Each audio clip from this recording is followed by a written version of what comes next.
And welcome to The Best Ever, a unique wrestling analysis podcast from Pro Wrestling Musings.com, looking at some of the best wrestling matches ever through the eyes of some of the best fans ever. I'm Craig from Pro Wrestling Musings, and I'm delighted today to be joined by Dan, also from Pro Wrestling Musings. Dan, how are you doing today? Yes, not too bad, thank you. Thanks for having me on. So, Dan, for people that maybe are not familiar with your involvement in kind of online wrestling stuff, who exactly are you? That's a wide-ranging question, but a little, yeah. No, I sort of started on wrestling Twitter, I suppose, a couple of years ago, and started getting into writing off the back of that, back of reading some other great people online. And I've just sort of started to try and build up my writing on wrestling since then, really.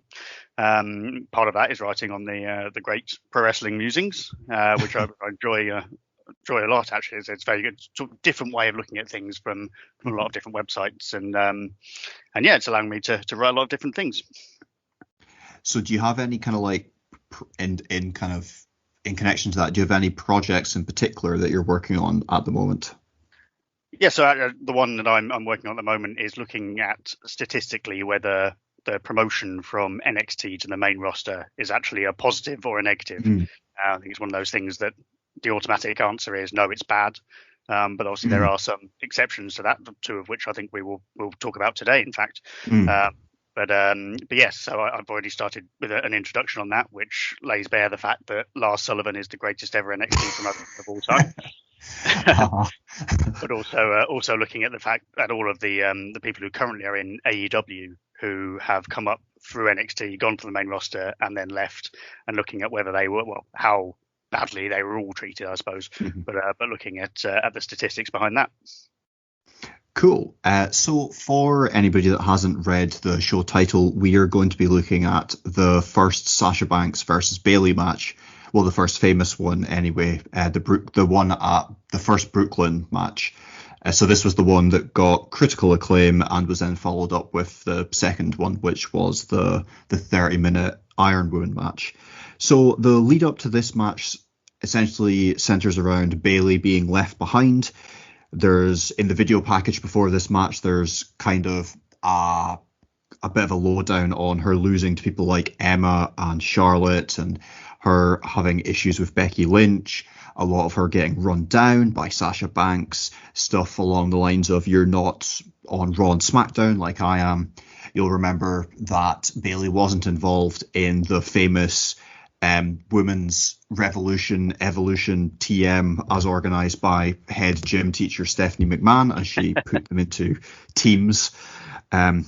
Good booking. So essentially all the others had risen above her for Horsewoman stuff, and you kind of see Bayley's image fading away, and you're just left with the three that have been promoted to the main roster. But as we go into this match, Bayley's on the return from injury, and you see her coming back and she defeats Emma in her first match back. Emma, who had previously beat her before. Then she asks for a match against Charlotte, who at this stage is, kind of doing lots of things beyond that. She beats Charlotte. She eventually has a match against Becky Lynch to become number one contender for the title, and she beats Becky Lynch, setting up this match to kind of fully redeem herself against Sasha Banks, who had kind of been head cheerleader for Bayley, is too much of a, baby, essentially. And there's a lot of like building up Bayley's character, her talking about how her mum comes to see her matches. She wants her to see her finally win the title. There's, interviews with Izzy, Bayley's biggest fan at the time. And yeah, that's really the lead up to the match. Dan, do you remember this any differently? Is there anything that I've missed out or anything that you think is worth adding? No, I think that's it. And it's one of the reasons that I love this match so much, is that there was that much story behind it. It's looking back on how NXT was, I think even in its heyday, it wasn't always famed for the actual sort of storyline behind the matches. The matches often delivered, but they didn't often have a huge amount of heft behind them story-wise, and this is one that absolutely did. And as you say, I think it was two months or so before where the rest of the horsewomen had debuted on the main roster. Yeah. And Bayley was the one who wasn't there. I was looking at this earlier, and I think the only women's WrestleMania match that year in 2015 was AJ Lee and Paige versus the Bellas in a pointless tag team match. So it was off the back of that, I think, that we saw the women's revolution, as you say, start. And Bayley just wasn't a part of that, and they built that brilliantly into the story, which I think really played into the success of this match. Yeah, I suppose it was kind of the story was the opposite of reality. Bayley was essentially kept back so to not, completely decimate the women's division in NXT, but the storyline was that it was because she wasn't good enough, which, as you say, is a really good story. I would suggest it's also quite simple, despite being a very good story and well told in that. In that video package, it was very simple, which is quite different to what WWE was doing at the time on the main roster, certainly, where it was a bit of that.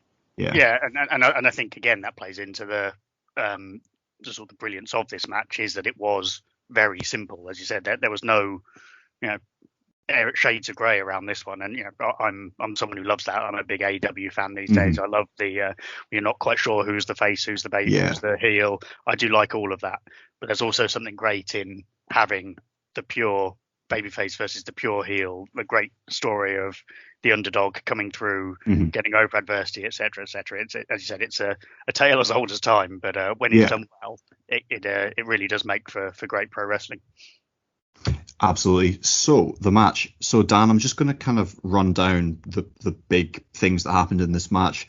And please feel free to just interrupt at any point. This is the bit of the podcast I'm not really sure about the structure of, so we're kind of learning as we go.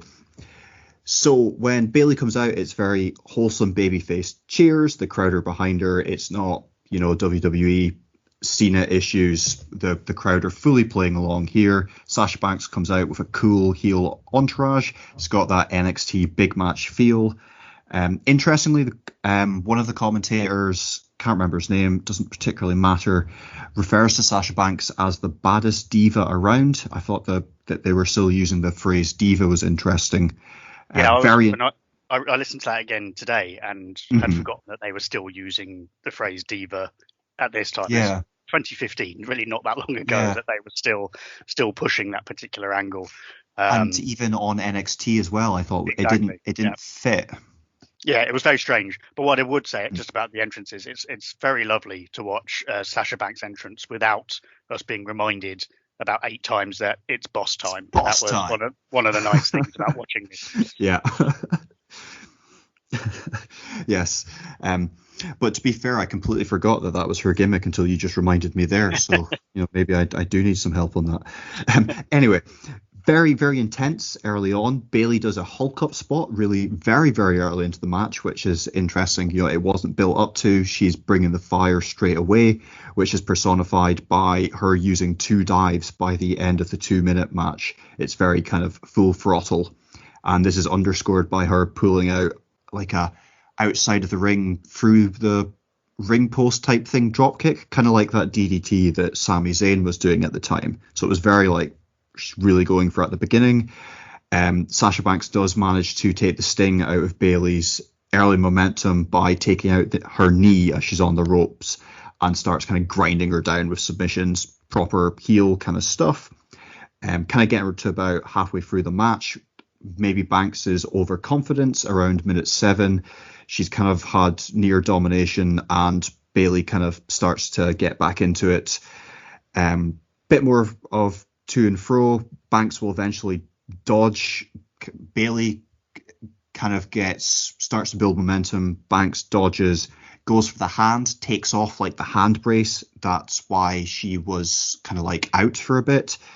So heel stuff, hits that off the steel steps, kind of has complete domination for 2 minutes. Bayley doesn't get in anything. And then Bayley comes kind of eventually wins a back and forth exchange. you see a lot of babyface fire from Bayley. It's kind of one of her biggest kind of momentums of the match. However, there's a big reversal from Sasha Banks into the bank statement, that really cool hand stomping spot that's often gift, and the call back to the steps, like when she's got the bank statement in and Bayley's reaching for the ropes and then she just starts stamping on her arm so that she can't. However, Bayley reverses it into her own submission. There's a Bayley to belly kick out around the 15-minute mark. And Bayley then tries to go for a super Bayley to belly, which is a callback to how she beat Charlotte. Doesn't quite manage it. There's a really nasty, like, super Hurricanrana block from Sasha Banks, where the insinuation is that Sasha kind of like pushes Bayley so that she doesn't hit it, but it almost looks like Bayley just messes it up. So that's interesting. But then it didn't ruin the match, because I think sometimes a little bit of messiness like that in a match does add to it. The really class Meteora from Sasha Banks off the back of that.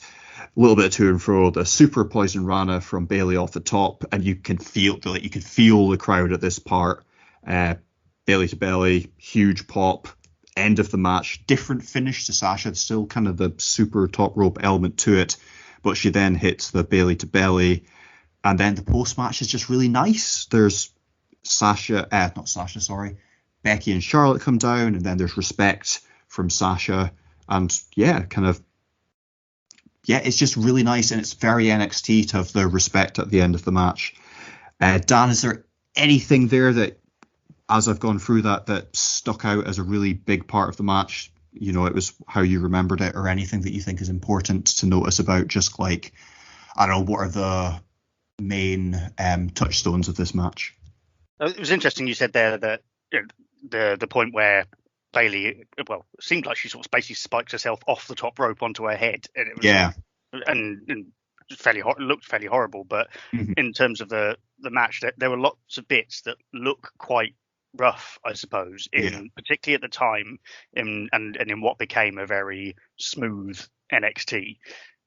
What I really liked about this match is that those bits that just look properly sort of violent and like an actual fight, and particularly Sasha, I think, in this really does sort of bring the fight to the match, which gives it that edge that not all matches have, let alone not all NXT matches. But again, at the time, it was just superb to see that. I think part of the story throughout, when she was just getting into that sort of ground and pound, that violence and the submission side, that's when Sasha was winning. It's when she starts trying to do the sort of over the top aerial stuff that actually she starts to lose a bit of momentum a couple of times. There's that ridiculous moment where she flips over the referee to the outside. And that bit works, but I think it's not long after that she tries to do something similar, and then and is thrown to the outside, and that sort of blocks her momentum. So I think that's sort of part of the story they're telling there, that again she gets a bit overconfident and tries to do these things, and that's when Bayley's able to get back into it. As you say, that the moment with the bank statement when she's stomping on her hand is just, it's brutal, and I don't think I've ever seen anything like it before or since. Actually, it's just one of those moments that's, I think, will probably be seared into the memories of most people who watched that match and have seen it since. It really is quite brutal. But the fact that it's then followed so quickly by Bayley countering into her own version of the bank statement, which gets the crowd absolutely hot. And I think it's one of those matches that it feels like it's so, well, towards the end it's so back and forth, but you actually forget that, as the stats show, that for the first 7 or 8 minutes that Banks really does have the control of that match. I think there's sort of 3 minutes in total where Bayley doesn't have any offense at all, which is you'll know this more than me, but it's quite rare to literally see nothing at all. There's usually like an errant something in there, but absolutely nothing for 3 minutes is crazy. Really is, so dominance at certain points from Sasha. So and one thing I would say, we'll probably get towards sort of the end of the match again, but I've never been a big fan of the Bayley to belly as a finisher. It doesn't seem very impactful, but this time at the end it really does actually look a bit different. It looks like there's a bit more force on it. It helps that she's just spiked Sasha off the top of the rope. With great force beforehand, but it's one of the Sasha few times. Banks as well, isn't it? She's very good at selling. absolutely. Yeah, she goes up for that one, and it looks like a much better finisher than I think it ever has done before. Yeah, absolutely. So, this is the bit where if you are listening along as a podcast and to help you understand what we're talking about, if you go into your show notes, there's a link to like all the slides that we're going to be talking about. If, of course, you're watching this on YouTube, they might have already been popping up, but it will certainly pop up as we are talking about it on your screen. So if we go to the match statistics, and to try and look how the wrestlers' totals, what they tell you about how they wrestled the match and how things have gone on. I thought that this was really interesting in that the statistics for this, to me, don't out with obvious things like fouls. They don't really tell a hugely obvious heel and babyface dynamic.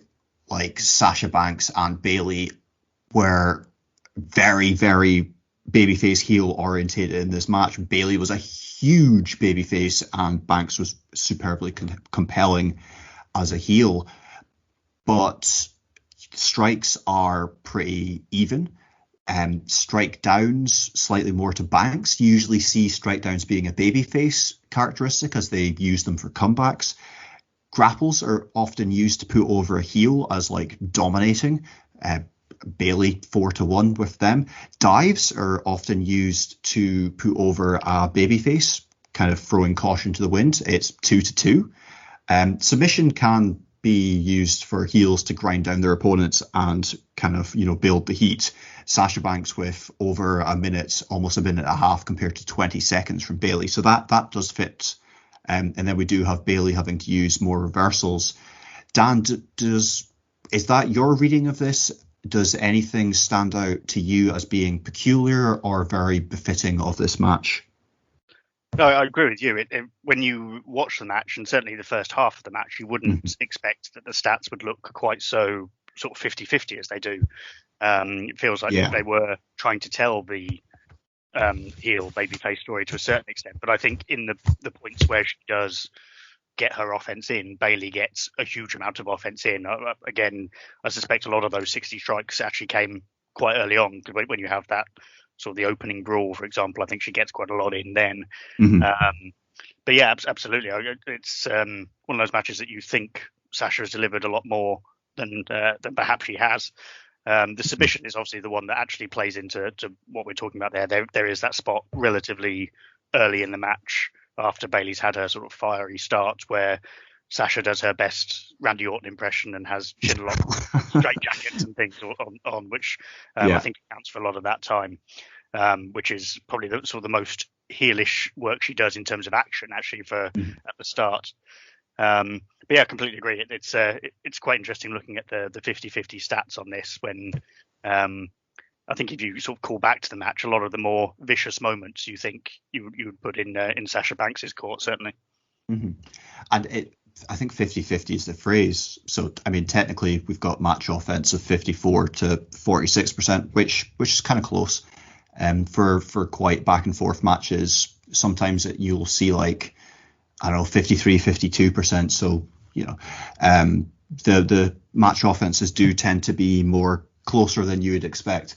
But when we look at this, strikes are essentially the same. Strike downs are essentially the same. Dives are essentially the same. The only two things that are different is that Bayley uses more grapples and Sasha uses more submissions. So that's very unusual. You usually see more differences. What I did find interesting is that Bayley is using lots more reversals than Sasha. I don't know what story that tells. Is that a story of the babyface clinging on, or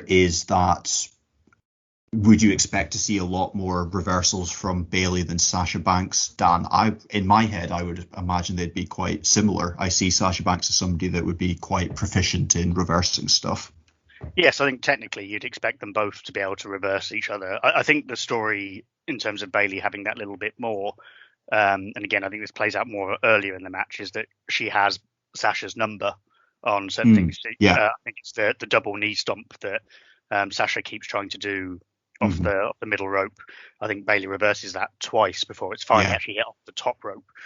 So again, the story there showing that Bayley has foiled the normal attack, so Sasha has to go that little bit further to actually to actually hit it. So Bayley's learned. Exactly, from their previous encounters, from how well they know each other, etc., etc. I think there's that. She knows what's coming from Sasha, and therefore she's able to reverse that. I mean, even to the extent that obviously, as we talked about earlier, one of the highlights of the match is where she actually reverses Sasha's finisher into the finisher. It's which again is again showing how technically proficient she is against the wrestler who I think has said, "I am the better wrestler than you" throughout the storyline. Yeah. But as you said, it's for both of them. There's a lot of reversals in there, certainly. But I think that's the story they're trying to tell, is that Bayley has been learning, and that's why she's able to ultimately overcome Sasha and win the title. I really like that link, actually, that that you just said, that Banks has been saying that she's better than Bayley the whole way through, and what you're actually seeing here is Bayley is out wrestling her. Yeah, absolutely. And then it goes back to what I was saying earlier, that actually when Sasha's on top in this, it's when she's sort of being violent and just landing strikes down rather than the actual sort of wrestling holds. I mean, don't get me wrong, Sasha put some superb moves throughout all of this. You mentioned the Meteor earlier. It's still one of the moves that terrifies me the most, because just watching it, you think, if that knee goes an inch the wrong way on either side, it's a disaster. But she hits absolutely perfectly. But yes, I think that's part of the story, certainly, and perhaps that's why ultimately Sasha has to go to some of those high risk moves that she wouldn't normally do, like that sort of insane tumble over the top of the ref, just to try and beat someone that she thought she could beat just with her normal everyday wrestling. Yeah. So if we move along to the next slide, if you are following along via podcast, so we're now looking at the flow of offense. This is minute by minute, so it's kind of how much each wrestler got in per minute. As you can see there, Bayley comes out flying. She takes it to Sasha, and as you can see there, Bayley has the advantage in all 3 of the first 3 minutes. So that's, as Dan was saying, Bayley took it to Sasha Banks, and Sasha Banks had to kind of get a bit nasty. What actually happens is, in the 4th minute, Sasha Banks takes out Bayley's knee as she's on the ropes, and that's how she manages to establish that kind of big spike that you can see from Sasha Banks there from minute kind of 4 to 7, as Bayley is getting in very, very little offense. It's just a strike here and there, really, as she tries to hold on. And this is kind of the case. Like, Bayley doesn't get much in from that kind of 4th minute all the way until the 8th minute of the match. So it's a very long time that Sasha Banks is in control. And as Dan kind of alluded to there, he brought up the name of, rest hold wrestling's, messiah, Randy Orton, penchant for rather boring rest holds. Did Sasha Banks bore you at that kind of point in the match, Dan, when she was kind of in control for almost 5 minutes?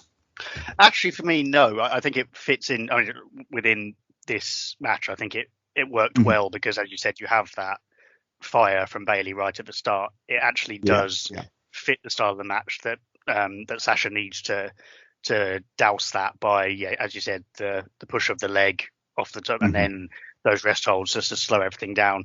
And actually, much as I compared her to Randy Orton's rest hold, she actually really puts on quite a nasty looking rest hold when she's probably twisting the neck as well. So actually, unlike Randy Orton, she actually put some effort into it. So so I think it works within that part of the match, certainly. And again, I'm not against rest holds as a standard. Like, they can be good if they're used properly. And I think this is one of those matches where it does fit really well into the flow of the match, and they don't overdo it. And once that's done, you're back into all the other violent stuff, which absolutely, it just works, I think, as you flow through the match. Yeah. So we have that kind of bit from Sasha, and then Bayley. There's like, Sasha's getting quite cocky. She's taunting a little bit, and Bayley eventually kind of comes back with this kind of very, very intense kind of slew of strikes, and Sasha Banks has to kind of she has to reverse again, but this time when she reverses, she takes things outside. And so if you're looking at your graph, the action kind of becomes a bit I've really lost my words today, which is really good when you're doing podcasting.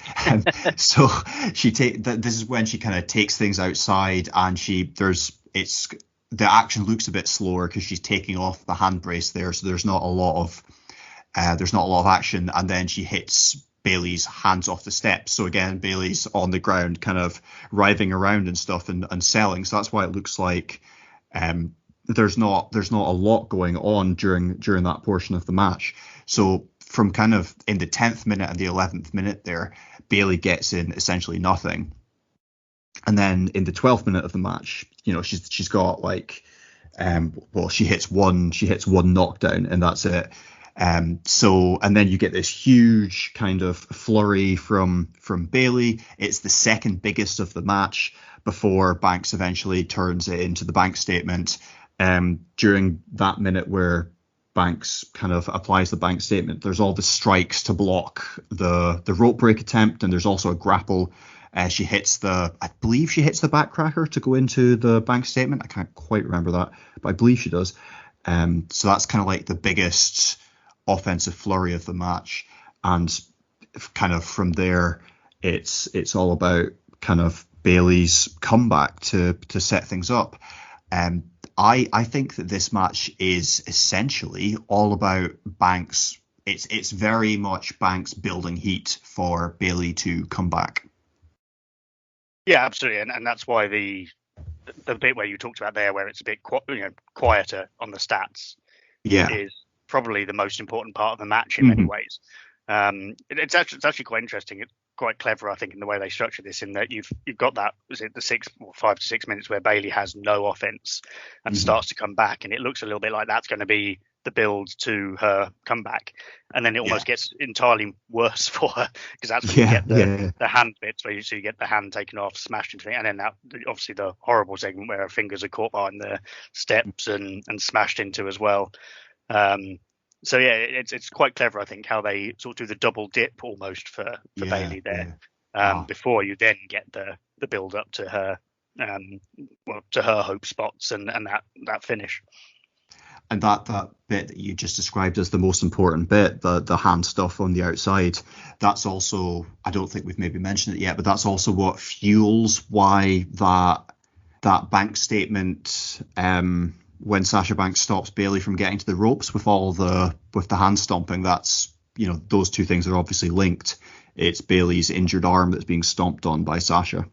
Absolutely, and I think not even that just that section. I think there's a couple of points where she uses it to sort of get back into the match when it looks like Bayley's getting getting full control. And of course, and actually the other point around that we didn't mention at the start, just talking about the pure sort of babyface versus heel. I think the arm guard that she's got is the Dusty Rhodes polka dots. Oh, is it? Which I think he had passed away not long before this, I think, or certainly, I think it was about the time that they announced the Dusty Rhodes tag team tournament. She had the headband as well, so I think ripping that off as well was all part of that building heat, as you said. But you're right, absolutely right. Yeah, that whole segment on the outside, where the action seems to dip on the stats, plays a huge amount into the rest of the match going forward. Brilliant. So if we go along. So this is the exact same kind of thing, but except instead of going back to 0 every minute, we are just adding it on to the minute that came before. So the purpose of this is you can essentially see how much damage has been dished out throughout the match. So I mean, this is a very satisfying graph here. It shows Bayley comes out hot. And then when Sasha Banks manages to knock her off the apron to the outside, takes control, and it is Sasha Banks all the way. There's a point around kind of like the 13th minute after. So in the 13th minute, Bayley wins a strike off. They're going back and forth. Bayley eventually wins that strike off, hits a flurry of strikes, including 3 knockdowns, and then a grapple. And she really dominates that minute of the match, and that almost catches her up to Banks's offense total till that point. And then Banks, of course, reverses into the Banks statement, really opens up a gap there again. She's very much in control. But by the end of the match, Bayley just pips Sasha Banks at the post for using more offense than her in the entire match. Obviously, you might be thinking that doesn't make sense because we said at the beginning that Sasha Banks had more of the offense. The way that this graph works is all the different kinds of offense is weighted. So you can see it on the slide. Grapples and dives count for more than strikes. And when you look at it, it's those grapples from Bayley and the fact that she hit 2 finishers compared to Sasha Banks' 1 that really makes the difference in terms of how much kind of weighted offense was dished out. You can foresee that in terms of big offense, so strike downs, grapples, dives, and every 10 seconds of submission, Sasha Banks does still have more than Bayley. So it's a few different ways of looking at the offense to try and pick the stories that are being told. But yeah, Dan, I think this graph is a perfect representation of how the match goes. Yeah, absolutely. It goes right back to what we said at the start, that Bayley comes out absolutely flying and then is sort of on the back foot for a huge amount of it. Mm-hmm. Again, what I think is quite clever is the way the match seems to be building towards Bayley's inevitable victory in that middle, the 12-13 sort of point. But then it goes again with, and that's when you get that bank statement segment. It sort of, I think a lot of matches could have ended there effectively and told a relatively effective story, but actually they had that little bit more to go. And I think that's what makes it. It's a false finish essentially, exactly. Isn't it? Yeah, exactly. Yeah, and I think that's very clever, and that's where you get both the finishers that don't finish as well, because you do actually get I think there's an attempt at the Bayley to belly, which leads to the bank statement. You also get, I think, the Bayley to belly that is kicked out of. There's one, yeah. Mm-hmm. Yeah. So they suddenly start sort of really ramping it up at that point. And then that sort of push in the last 2 minutes from Bayley just really shows sort of the strength of that finish as well, from a position where she was, still pretty far behind in terms of this flow of offense at this point. Yeah, that's a really interesting way of thinking about it. So if you are looking at this graph around the 13th minute, Bayley almost catches up to Banks with her offense, like we spoke about at the end. She does, but it's like so the graph it's about to coalesce, but as Dan just described, Banks reverses the Bayley to belly, which would, if Bayley had hit that would have put her offense ahead of Banks's and would have been a nice place to finish the match.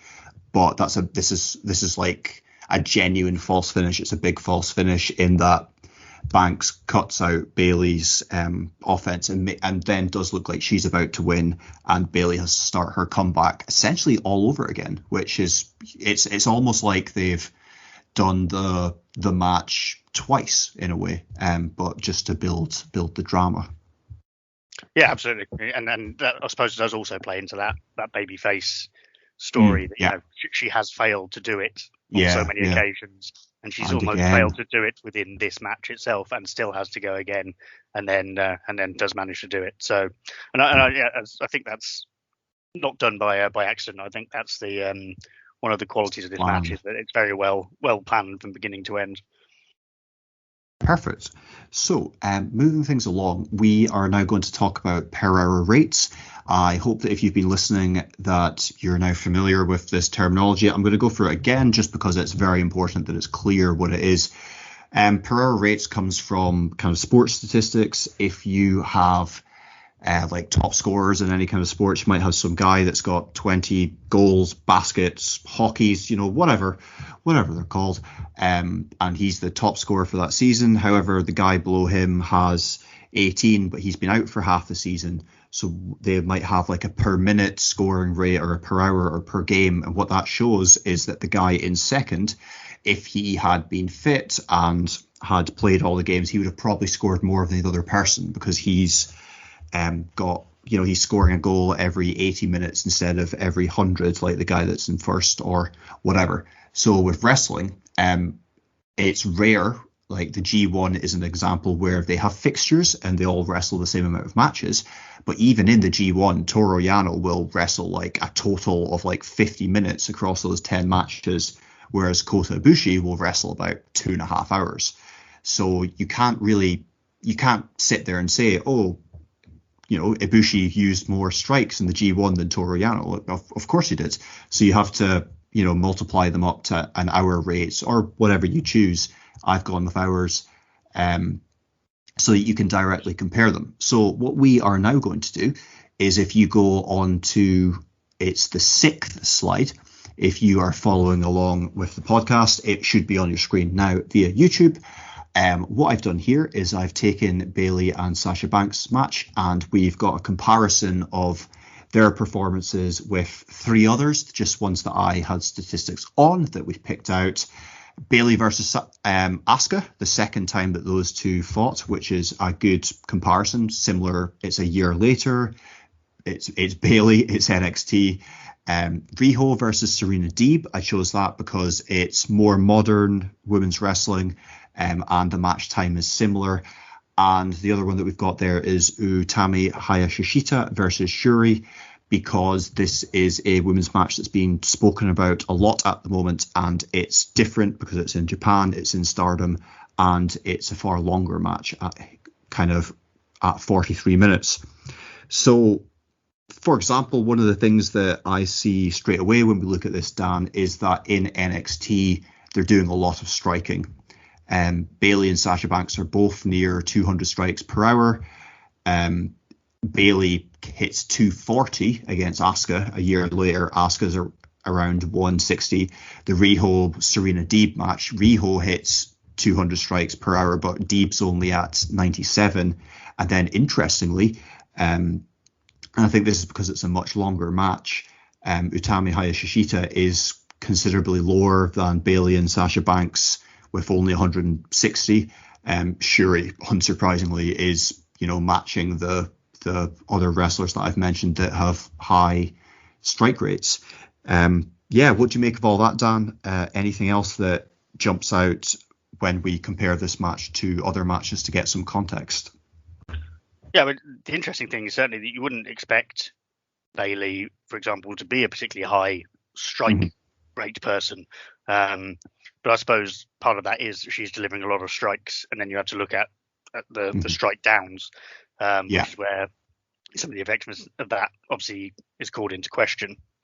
As you said, the comparison with Utami and Shuri is interesting, because you would expect that to be lower for the match that goes, was it 45 minutes almost, isn't it? Yeah. So I mean, it's actually ridiculous that Shuri manages to go 200 for that amount of time. It's absolutely because insane. what you usually find is the longer the match goes, the lower these numbers get, because obviously wrestlers can't. Tiring out particularly, and they sell more in longer matches as well to sell the exhaustion. So Shuri matching Bayley in a match that is about 3 times, well, about 2.5 times the length is that's pretty mad. It's pretty insane, isn't it? Yeah. But also, so the strike rate of Bayley in the match v Sasha and Riho is quite similar, and I suppose that's an interesting comparison, because I think they're both not similar types of wrestler, but sort of the scrappy underdog versus the more technical wrestler in both matches. And you've got similar sort of strikes for them, although Serena Deeb actually obviously plays into her strengths seemingly a lot more than Sasha does in that match, with only 97 strikes versus 207 from Sasha, which comes across as a very high amount. And it makes you realise that Sasha did get through a lot of work in quite a short time in that match versus Bayley. Yeah, and the other thing that really jumps out to me with this is how even Bayley and Sasha Banks are presented, even but also like similar. as mentioned before, the submissions and the grapples are like the main differences between the two, but their striking and their dives are like very similar, including strike downs. The stats for the Bayley Asuka match are a bit crazy. Asuka with like no grapples or dives, all strikes and submission. But then when you look at Riho and Deeb, there's huge differences between the two. Deeb using grapples and submissions, whilst Riho uses strikes and dives, which makes sense for those two competitors. But then even when you're looking at Utami Hayashishita and Shuri, Shuri dominating the strikes, but well, I was about to try and say, and then Utami is dominating, but she's not.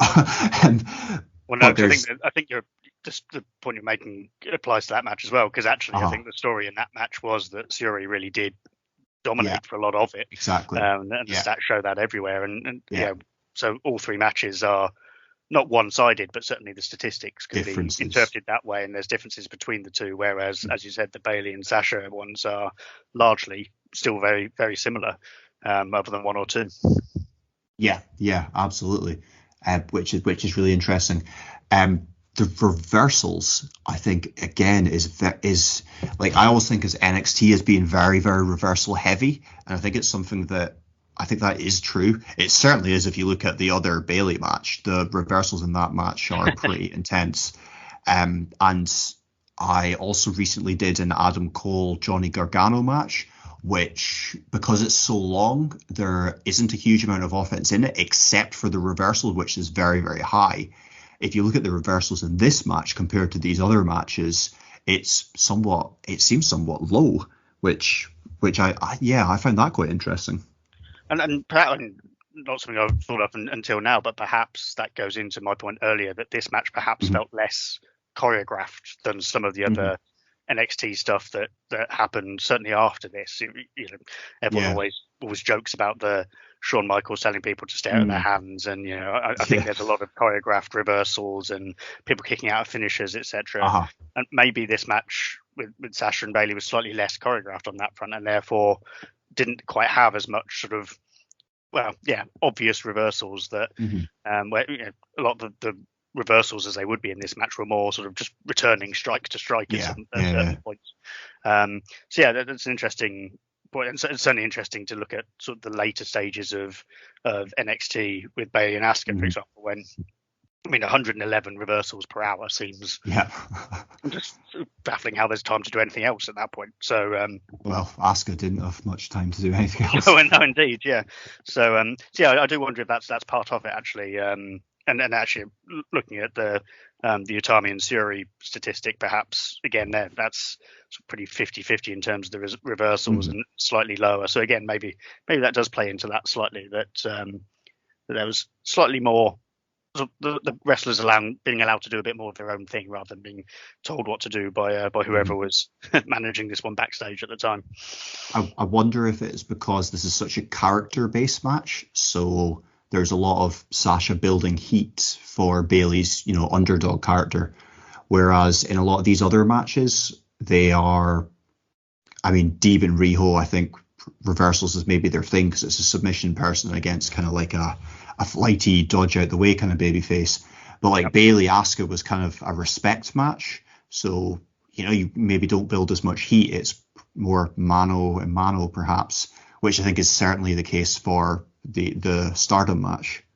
Absolutely, and I suppose the other thing, and we have talked about this already with the Bayley and Sasha match, is that the reversals a lot of the time were actually key points in the match. Yeah, they were big. Not always necessarily the case. So maybe they wanted to sort of play down that the rest of it slightly, so that when those moments came, they really resonated. They made them matter. Exactly. Yeah. Cool. Okay. What else do we have to say on this? It's just a few highlights. So Sasha Banks' submission really stands out there. She is only outdone by Asuka and Serena Deeb. Asuka was very much strikes and submission in that match, and nobody would be surprised that Serena Deeb did a lot of submissions. Very much in character for her. Lacking grapples in this match, I thought. There's 16 grapples per hour for this match as a whole. The other NXT match was quite low on grapples too, so maybe it was an NXT thing at the time. But when you look at the other two matches, Riho and Serena Deeb were using a heck of a lot more grapples in the time scale that they had. And, the same is very true in the Stardom match where it was more than 20 grapples each. I don't know if that's, is that surprising, Dan, for in so much that the NXT style maybe isn't to do a lot of actual moves and it's more about character and or quick reversals in comparison to AEW and Stardom? Yeah, it's an interesting one. That particularly bizarre that in the Bayley Asuka match, that Asuka literally didn't have any grapples. That seems a particularly strange statistic. I don't know. I thought that was quite cool though, because she's obviously done loads of strikes and loads of submission. I think it's nice when they differentiate so much like that. And it must be quite rare for there to be sort of none per hour. Though. That must be a very rare situation. But as you said, not so much for dives, but for grapples they usually do like a couple. Yeah, exactly. So yeah, as you said, it is good for them to stand out. Certainly, I suppose the bad faith among us might look at the Riho and Deeb match and say, well, they're setting up a lot of spots, for example, with the grapples there, etc., etc. But I don't think that's the case. I think that it actually fits the character of both of them. Again, I suppose the point being with Bayley and Sasha, a lot of the match was just sort of pure violence, effectively, rather than particular wrestling moves. And I think that did fit the match as a whole. Yeah, absolutely. And the dives is another thing that stands out if you're looking for differences between these matches. 7 per hour for each of them. I think it was 2 each in the match.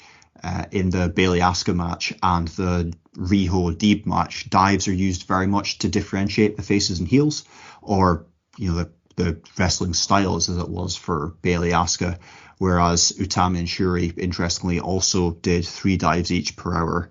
I think that would have been 2 each, again, in the match based on the time limit. So, yeah, it's interesting how dives are used in this, and these matches kind of highlight that quite a lot. But again, it goes to the point you were making earlier around, normally with a heel-face dynamic, you would distinguish between the two. You'd normally have the face with more dives, but not the case in the Bayley-Sasha match, certainly. And as you said, the Riho versus Serena Deeb match is a very good example of what you would expect to see, I think, in those statistics with a pure heel-face dynamic.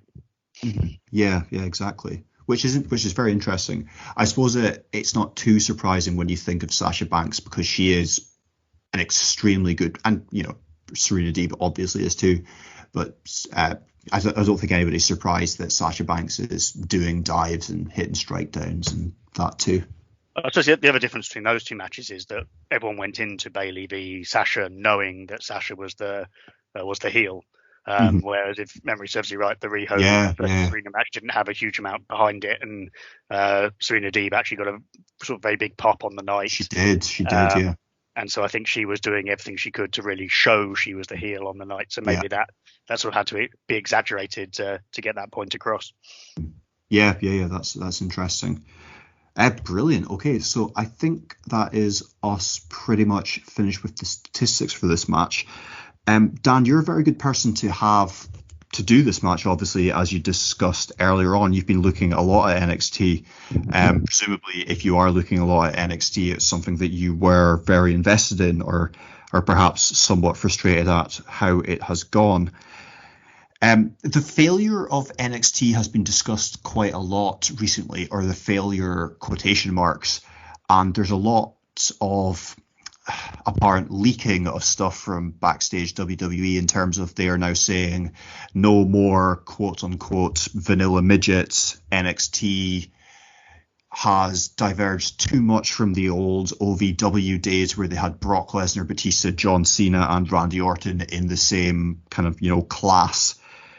Is it fair to say that NXT is a failure? I'm of the kind of opinion that you could make that argument for the men's side, and I would think that it's not so much NXT that's failed, it's how they've booked them. But can you really say that NXT has failed when you look at the WWE roster as it is now in terms of the women's side of it? I think it'd be a very hard argument to make, to be honest. I think it's a very important distinction between the two. I think when people talk about how NXT has failed, how people have come up to the main roster and failed, a lot of the time it's talking about the men. Obviously, on the women's side, you've obviously got the 4 horsewomen. 2 of them went on to headline WrestleMania for the first time ever. You can't say anything other than and the other 2 are Sasha and Bayley. So you can hardly say that there was a failure there. But actually, it's not just them as well. Like, even if you look below those 4. Broadly, people like Alexa Bliss. Okay, we can all talk about whether we like the current Alexa Bliss situation or not. But you can't argue that she's not one of the main people in that roster. Absolutely, that's true. She was before she became whatever. That's probably whatever that is. Yeah, exactly. Even someone like Carmella has been world champion, Money in the Bank winner. As you said, Asuka has been superb without a lot of the time being given that success. Even again, Kairi Sane, when she came up, was actually tag team winner. And again, for better or worse, you can't say that Nia Jax is not one of the main names in that roster. I mean, obviously this is probably a bad week, so any praise on her, but yeah, she certainly for their metrics, she's probably a success. Absolutely, exactly. I mean? Yeah. Whereas you compare that to the likes of someone like an Aleister Black, for example, who was actually an NXT champion, and then again you can argue about the style of his booking, etc., but there's no way that he ever reached, I would argue, the limelight that someone like even Alexa Bliss reached, let alone the 4 horsewomen. So I think there's definitely a split between the success of NXT, certainly back in the day, rather than now. I'm not sure who now from NXT would necessarily come up and be a massive success other than maybe Io Shirai. I'm not sure they're really building sort of people who are going to get to that next level anymore. But certainly, in terms of the women's division, you certainly can't argue that NXT, or you can't argue easily that NXT has been a failure. Yeah, absolutely. I have a complicated question written down here that I can't quite remember what my intentions around were of asking it when I wrote it down half an hour ago or an hour ago, whatever. So this is a women's wrestling match, and it's one of 3 that were 4 actually that were suggested to me out of 9 people that suggested them. Which is really interesting. It's really interesting that people are picking out women's matches for this list when there has been so much. Women's wrestling has not had as much of a chance to put on these kind of matches as men's wrestling. I think it's fair to say. What do you think draws you to enjoying women's wrestling? Because you're obviously a big Stardom fan as well.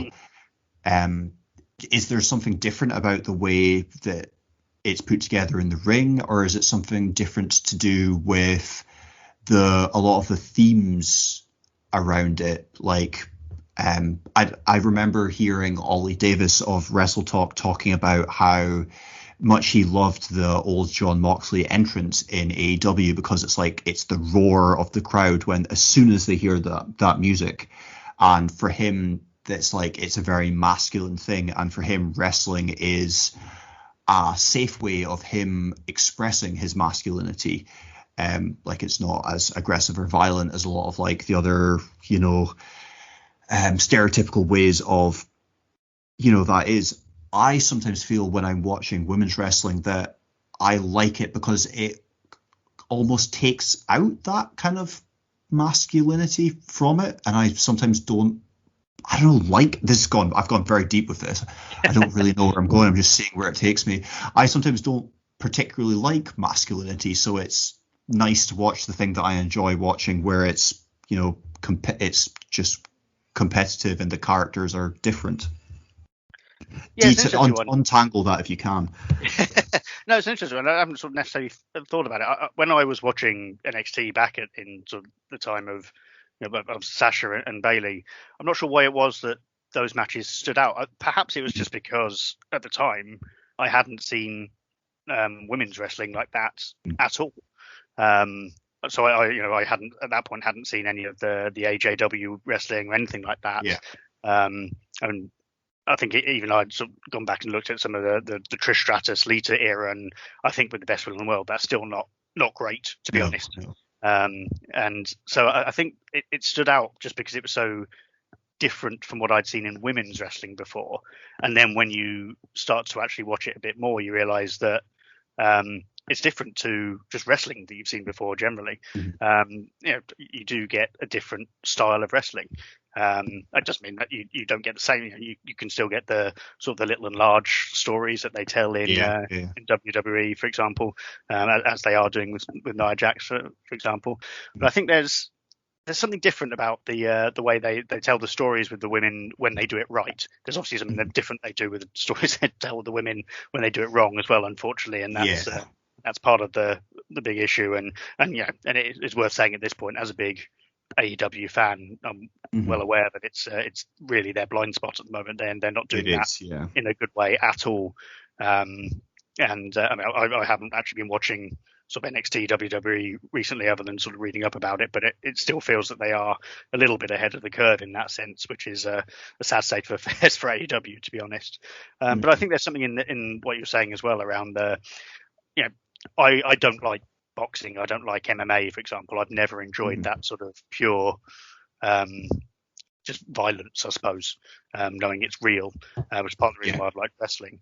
And there is something in the women's wrestling that just, as you said, takes away that sort of toxic masculinity of cheering and shouting and swearing, etc., which perhaps does appeal to me more than I've thought of before. But I think the more I've got into it, and Stardom is a perfect example of that. In terms of the actual quality of wrestling, I'd probably pick Stardom over AEW pretty much every day of the week. Oh yeah, I really would. So I think once you sort to get into it and start watching those promotions, you start to pick up on what's special about either whether it's the Joshi wrestling or the women's wrestling in something like NXT at the time, which was very different to the men, certainly. Perfect, thanks. I think that's a really good place to finish. So, Dan, would you like to let people know where they can find you if they choose to do so?